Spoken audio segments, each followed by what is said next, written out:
I hope to accomplish increased awareness and specifically $1 million in donations for ALS. There are no pharmaceutical companies working on a cure for ALS. It's a terminal disease.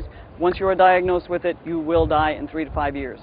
ALS TDI Therapy Development Institute is the largest not-for-profit organization working on it. They have 31 full-time scientists. They believe they are on track within 3 to 5 years to hopefully find a breakthrough and a cure. And if we can raise $1 million, we can support them for that much longer in their search for a cure. That's what I'm hoping for.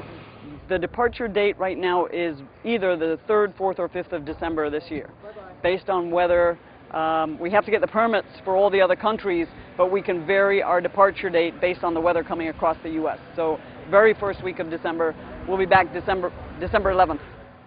The inspiration, not so much an inspiration. I was planning my next long trip, which was going to be 2 to 3 years. And I was sitting at my desk and planning away, and I was taking care of my 85-year-old dad at the time, and realized that I would not in the near future be able to execute a trip like this. So I thought, wow, I could put Dad into an assisted living facility for 7 days, so maybe I can make a quick dash around the world and do some good and raise some money for ALS, and then I'll take care of him some more. So that's really how it got started, just with the idea that I could do it while Dad was still with me and not have to put him out too much. Cirrus Design's Vision SJ50 single-engine personal jet offers exceptional fuel efficiency, flexible seating for up to 7, advanced avionics, and all the Cirrus safety features you expect, including the Cirrus airframe parachute system. With its detailed design, the Cirrus Vision is technologically advanced, yet engineered to be simple to fly, to allow owner pilots more lifestyle pursuits than any other personal aircraft. Learn more about the Vision SJ50 at cirrusdesign.com. This trip is a dash. It's as quickly as we can get around the world doing the minimum required miles, which is over 20,000 miles. So we have 7 stops, pretty much equatorial. First leg is non-stop across to San Diego, Brown Field. Should be about a 16-hour leg. San Diego to Hawaii, a little further west from the island of Hawaii in Honolulu. That's about a 16-hour leg as well. From Hawaii, we have a 3,200 nautical mile leg to Guam, but we'll be having good tailwinds. About 99% of the time, the winds between 6,000 and 10,000 feet are easterlies.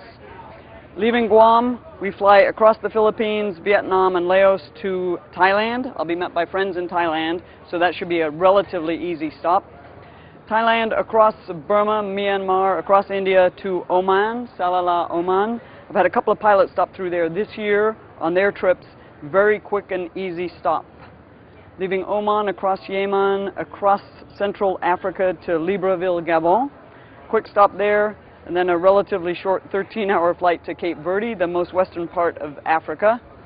Leaving Cape Verde, the longest leg, 3,300 nautical miles across the Atlantic back to Orlando, Florida.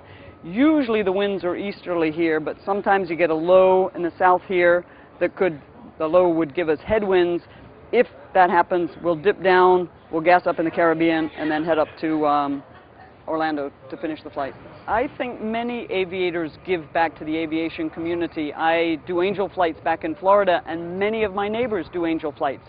We give our planes, our gas, our time to pick up somebody with a medical problem somewhere, take them to where they can get medical attention, and then we come home. And many of us do this at no expense to the patient, and we always come back feeling rewarded. We've had a good flight, which we enjoy. We've helped somebody. We're then also happy for our good health because we've just seen somebody with a medical problem.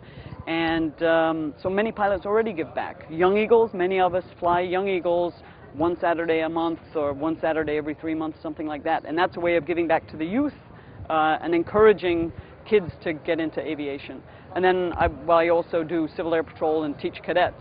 And anybody that works with cadets is helping them find out more about aviation. So many pilots already do that, and I would encourage those that haven't started that they will find rewards by giving back through any of these options.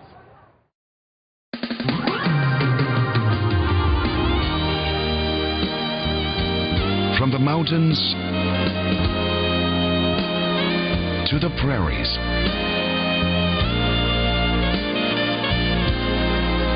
to the landings that we love.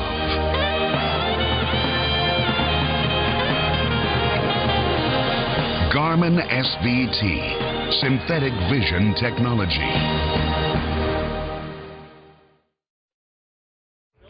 I met CarolAnn right here at that table here at Oshkosh.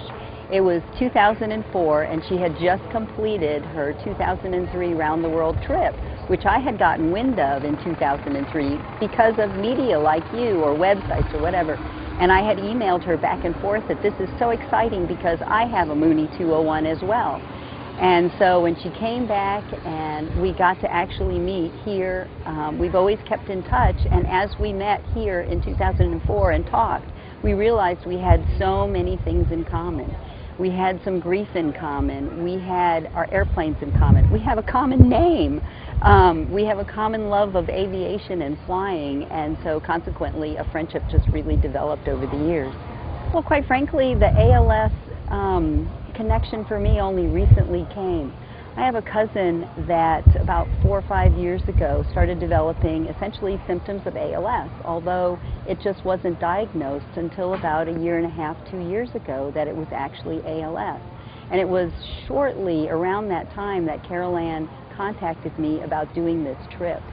And you know, I don't know what's at work when connections like this happen, but it's just sort of like, tag, you're it, and you cannot turn away from that kind of thing.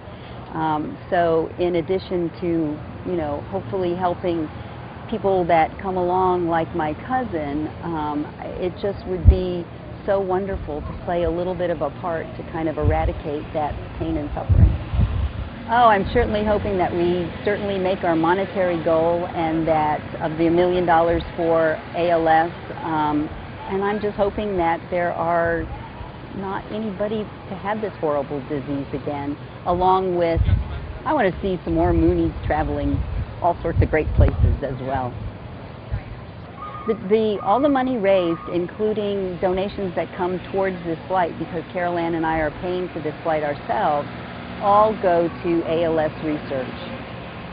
I know in my own situation with my cousin, ALS was not initially diagnosed, and so consequently there needs to be more intention on it so that proper care is given, and then hopefully with this funding, this will be just a little incentive for more funding to come their way so that a cure can indeed be found. It's just awful that people have to suffer with this because it's a relatively silent disease. People just wither away, but yet their minds are there and cognizant, but they can't get the word out.